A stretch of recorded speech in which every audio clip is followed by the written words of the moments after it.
Nze sino nyabuganza ntongulira mmere. Sina kyenkwagaza nze okola amanya sadda wo. Kuba omanyira tomanyi wokoma. Oyina akamanyiro gwe gufubuka gwe. Simala gye bakuliza. Ogano manyino muntu noyitawo naye mulekera wakabampane. Kati akakavuka kakalinga mu sito gw'embizi bakakubya ko sibanye kakalementi. Ndeba kakubye pale bakakubye chichi. Bajja ku alien unaku mwana tala bale omwana nga yafanga abantu bakyasirise. Singa bali tulo omwana oyo kumanya obungi bwe yafaabwe.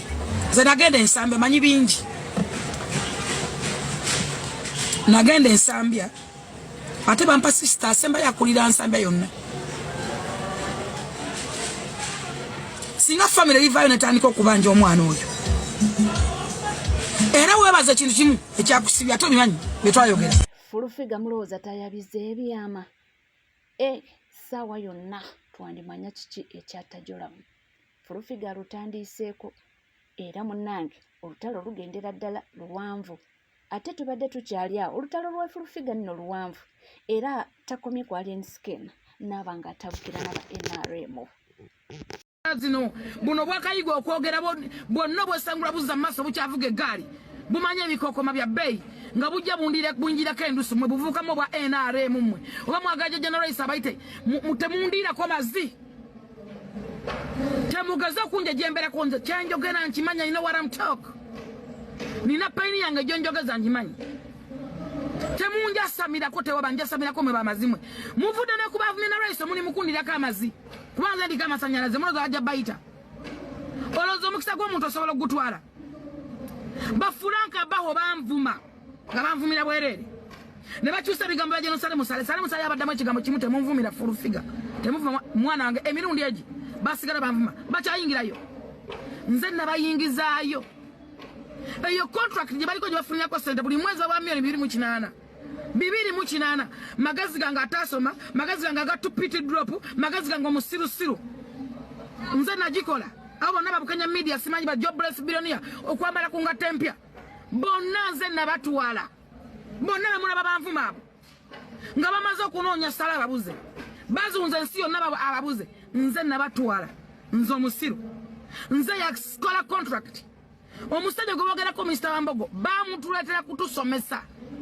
Hey, bino binagwa bitya ate munnange oluvudde ku bavuka b'NRM kubanga basabula kiki kisabuza abaana b'NRM kakati olutalo lwavu oba entabwe evudde kuba nti Fulufiga abaana ba opposition bwe bavuddeyo ne babanga bavuma Major Nalweyiso General Nalweyiso Fulufiga yasanyuse nnyo n'asanyuka n'agamba nti musabule sabula nti oluusi ayinza okuddamu ku magezi tiffe twamugambanga nti musabule kakati abaana ne banyiiga naye ne bamuyisaamu eggaali bwe bwe obusungu bw'owulira kakati obusungu bw'alina alabudde omukyala amanyiddwa nga Don Asira omutiike Brandi Mutiike essaawa ya kakati we twogerera bannange bino biwanvu sijja koma ku ekyo agenda kuba yakunsabunga etenga bisasemye njagala abeere ku nsazunge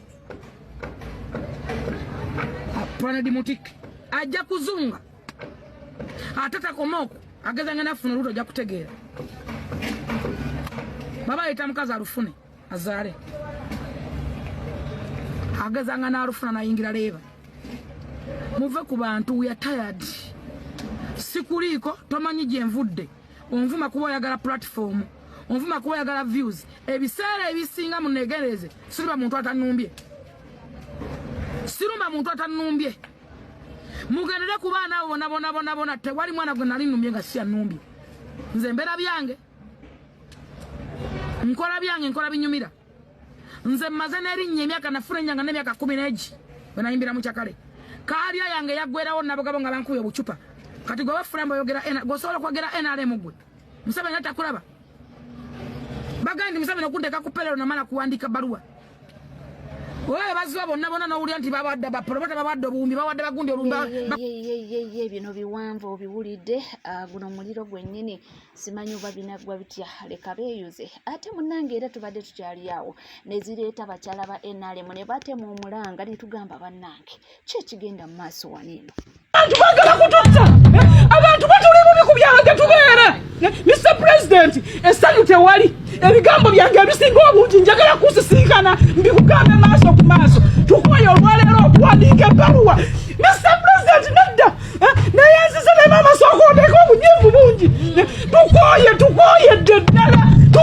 ddala kusisinkana nga twagala okulaba nga batufutyanga Mr. President ebigambo byaffe ng'abakyala ba Kampala Central tugenda bigamba gwe mukama waffe batukuzaala tala maama b'eggwanga naye watusuula kibi nnyo suula omuzadde kiri nnyo suula omuzadde akeera n'akuzaala njogere kindeke ki byonna mubiwulidde era ebigenda mu maaso n'eno mu ggwanga Uganda naye ffe tukyabanja abantu baffe abali mu makomera era tukyabanjiza ddala chairman Nyanzi era nga lunaku olwaleero omukulembeze omulungi His Excellency Robert Kyagulanyi Ssentamu era avuddeyo n'akoobola abantu nga mwali n'abaganda be nti bannange Nyanzi tumwetaaga. Ndi wano maka ga chairman Nyanzi naye wasirifu tewali ssanyu nga bulijjo tukyanga bawamba chairman Nyanzi abaana be ne mukyala we ne baganda be badde bewunaganyanga banyumyamu basala entoto engeri gye babanjamu tata waabwe muganda waabwe muganda waffe tumanyi yonna gy'oli embeera yonna gy'olimu katusabe nti okyali mulamu era Mukama kuume naye oluvannyuma lwa byonna tujja kubeera free Nyanzi now. Free Nyanzi now. Free Nyanzi now. Free Nyanzi now. Kutaga nga tukyabanja Kasuku avuddeyo n'agamba nti muzaala abaana nti bannange nti mukulu chairman Nyanzi yazaala omwana ow'obuwala nti yazze nga mukambwe bitya nti muddangamu ne mutugamba nti abaana baabwe nabo babateeke ku front line beereyo ne muwoza era bo abaana baabwe bali eyo biki muwala wa chairman Nyanzi yazze n'agamba taata mumuleeterewo be mba mwagala emirembe bring the nigger bring the guy bring the man here oyo muwala namwagadde era oyo muwala Nyanzi be bamuta bamuwe kaadi tumuwe obwa kansala wano asookere mu bwa kansala ali voko yabadde mukambwe nnyo n'agamba temugeza ne mutusaagisa bring daddy we want daddy bring daddy ngamba this girl she's the ish yep bring daddy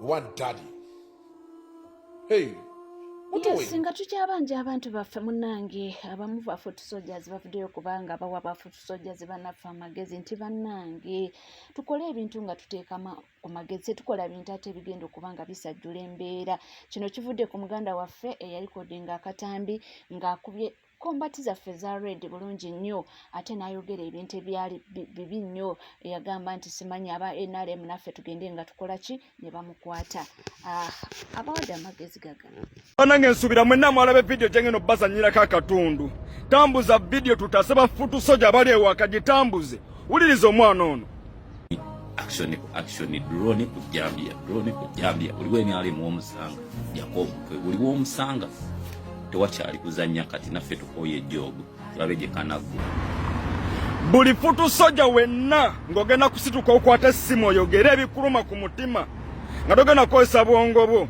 tukusaba Jacob Baleti Jacob Ovulo etukiikirira kubasaba busabi oyogera byonna ebikuluma ngo munnansi alaga expression y'obulumi bw'olina wakati mukwerwanako tetumenya amateeka gali ku saidi yaffe mwana tukoleko values zaffe ndi discipline boite batokasa madi obusungu waffe nabukosange ekyo kwasa gye tuli mbasaba busaba comrade tubeere bampisa ye kugaya mukulembeze tulogo obutali bumatibu nga tubanja baganda baffe kakasanga ne bewekalakasa bikwatibwa ku butambi lwaki ye nwana kati eriwo empya be bamenyi b'amateeka sife mwana temutuwa manja ekalubiriza ayi katubanja oli agamba okutta abantu temutuwa manja ekalubiriza that's called verbal terrorism mutuyambe bafudu soja mwate mugwa mu nsobi temukozesa busungu nga tokozesa amagezi mwana tumanye ddiiro twogera na wa na lwaki.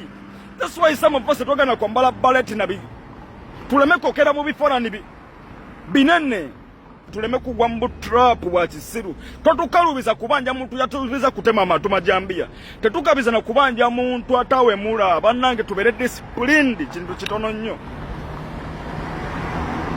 Tuina kifaane kyene mweyo obolo mweyo baleti jola batuleme jokesa twogera bikama bitukiikirira jijje kwegerebe kisurubyo period. Sibambye ensonga y'erimu eggumba enti tubeere bagendereza ebintu bingi ebigenda mu maaso tulina okubanga tubikwata mpola ate tuleme okubanga ate tuleeta ebizibu ebirala ate nga tukyali mu kubanja abamu bakyabuze ate tudde mu bintu ebirala kudimandinga abalala ate nga bambi n'omusango gwewakoze oluusi n'omuntu ng'agamba nti naye teyandikikoze kino. Tugenda mu maaso. Honorable Joel Ssenyonyi ono nga ye spokesperson w'ekibiina kya NUP era nga ye leader of opposition mu parliament era nga ye member of parliament Nakawa West. Honorable Joel Ssenyonyi yasonako olwaleero abaddeko mu paramenti n'ayanja ensonga eyo ey'abantu bafe awambiddwa naye kyewuunyisa Speaker Gambo abadde takinaako idea era abadde takimanyi nako. Honorable Speaker, as a party,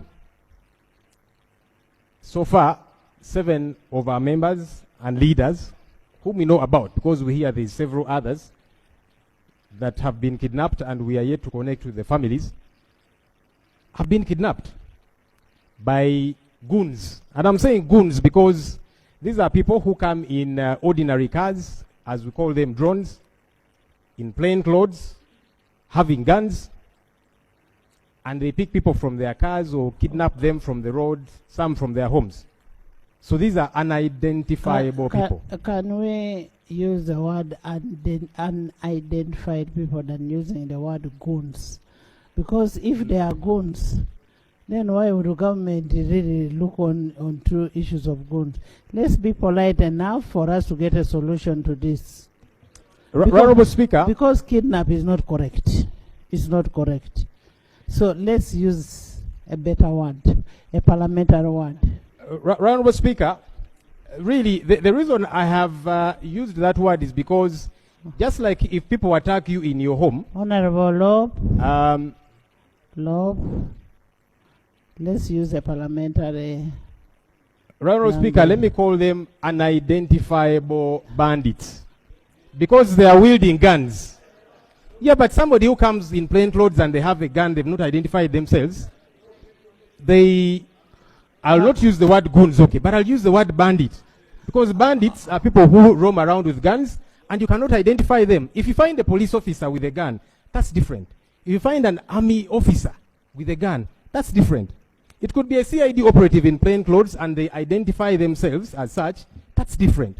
But somebody who is wielding a gun, I honestly don't know. Maybe government will help us understand. So can you remove the word goons? I've replaced the word goons with unidentifiable bandits, especially because they are wielding guns. If government, right, Honorable Speaker, if government comes and owns up and says these are our police officers or security officers, I will come here and I'll withdraw that word and I'll say, okay, so government, since your people are the ones who kidnapped these fellows, where are they? And Honorable Speaker, that's the question I'm putting to government. Where are these people? Honorable Speaker, on Sunday. Honorable Ssenyonyi. Yes, right, Honorable Speaker. Leader of opposition. You're being generic that people are being kidnapped. Which people are these? Can you give us the names for government to be able to make a follow-up that it was Seungu kidnapped from this place, Anita kidnapped from here, and that kind of thing? Thank you, Right Honorable Speaker. Given that I'm organized, I came very well prepared with the list and I'm going to table them, Right Honorable Speaker. Number 1 is Chinobe Rashid. There is a clarification. No, I don't want the clarification. Madam, Honorable colleague, have not accepted. Clarification is supposed to be allowed. I have allowed. But I'm not tabled I yet. have allowed a clarification on the previous submission. Maybe clarification to the speaker. Me, I have not allowed. Yes. Please sit. Thank you, Madam Speaker. Based on what you've said, can also the Honorable Leader of Opposition try to tell us when these people were kidnapped, did their families actually report to police? Because that's the standard procedure. Possibly then government can take it on from there. Thank you so much, Madam Speaker. Now, what we do, honorable members, what we do, let the Leader of Opposition finish submitting, lay the document on paper. I don't know what is the source of the document. Lay it, so then we can ask him, have these people reported the matter to police? Thank you, Right Honorable Speaker. Let me table the names here with their pictures, by the way. Chinobe Rashid, who was abducted from Nansa Nawakiso. Chiimba Sharif from Mini Price. Nyanzi Fred Sentamu from Wandegeya, that's the head of mobilization, NUP. Masi Walukamba, this is the head of the election management committee of NUP. Alex Rovans Rwanyaga, he's a member of the election management committee of NUP, was abducted from PG. Rahma Juma, a member of the NUP election management committee, also abducted from PG. Kayabula Eddie, also a member of the NUP election management committee, abducted from PG. I'm tabling their names and the pictures. Just a clarification. Which Nyanzi is that? Chairman? Chairman Nyanzi. Chairman Nyanzi. Yes, okay. Right Honorable Speaker. That's our chairman. Right Honorable Speaker, a colleague has asked, have these matters been reported to police? Right Honorable Speaker, yesterday, No, you're not. the families of these Honorable Law, somebody is disturbing me here that whether I'm no. Chairman Nyanzi was our chairman. He was a chairman of NRM for years in Kamocha. So that's why he got the name chairman. So he's still chairman. Yeah, and people do change party. I will not talk about the presiding officer. Let me proceed with the issue I was raising. Right Honorable Speaker, yesterday, the families of these people, together with our lawyers, went to police stations from all the areas where they were abducted from, here in Kampala and in PG, because a group of our election management committee members went to bury the mother of one of them in Rakai. On their way back, they were kidnapped from Lungala, Mpiji. Police, all those police stations, they said, we don't know what you're talking about. Honorable Speaker, today, the Uganda Police Force on its social media, its verified social media account, has put out a statement saying they are not the ones who arrested this. Kyesitategeddaawo oba sipiika abadde ategeeza ki simanyi kyabadde agezaako kubanga ategeeza wanga agambye nti chairman Nyanzi oyo yali chairman waffe NRM wane Kamwokya era gye yafunira title eya chairman. Kati kisimanyi oba ye tasobola kuwambibwa awo simanyi naye sikitegeddaawo kyabadde agezaako okutegeeza naye nga bamubuulidde kyemanyi nti nabo babadde babimanyi naye of course balina okuba nga beeyisaako nti ffe tubadde tetubimanyi naye nga omuwendo gw'abantu bambi gwe gweyongera buli lukya era nga buli olwakedde abasajja bano beeyongera okuba nga abaana bakola ki bawakwata. Tusuubire nti oba oliyaawo bijja kutereera naye ate gye tulaga we wajja kuba wazibu nnyo kubanga tugenda mu kalulu tetumanyi nga bigenda okuba nga bitambula naye Mukama yamanyi buli kimu. Tweyongera okuba nga tudimandinga abantu baffe era tweyongera okuba nga munange tuteekaho amaanyi nti basobola okuba nga babata yonna gye bali. Oli ku NCK-TV nkugamba kimu nti munange woba nga tona subscribinga kekadde subscribinga, ringinga that notification bell, sharinga, likinga, ebisigadde byonna buterevu nja kubanga mbikuwa. Naye kyensobola okujjukizaamu nti the right honorable speaker agambye nti chairman Nyanzi oyo yali chairman waffe waneeno Kamwokya era gye yafunira title eya chairman era akyali chairman. Simanyi the right honorable speaker yerabidde nti yali muna FDC Kakongoliro. ono omukyala the right honorable speaker yali wa FDC ayingira parliament nga muna FDC awedde emirimu. The deputy speaker of parliament yali muna FDC kakongoliro era bonna bayingira parliament nga bali ku kadi ya FDC apart from wano nga bafunye ebitiibwa bino ebya speaker biki we bakyukira kati awo ne bafuuka ba NRM. So simanya okyabadde agezaako okwogera naye nga ebintu bikyuka era n'omuzungu agamba nti change is a fact of life. So tusuubire byonna bye bagezaako okwogera ffe twagala kimu bantu baffe nga balamu yonna gye bali weyongera okuba ng'olinaffe tovaawo.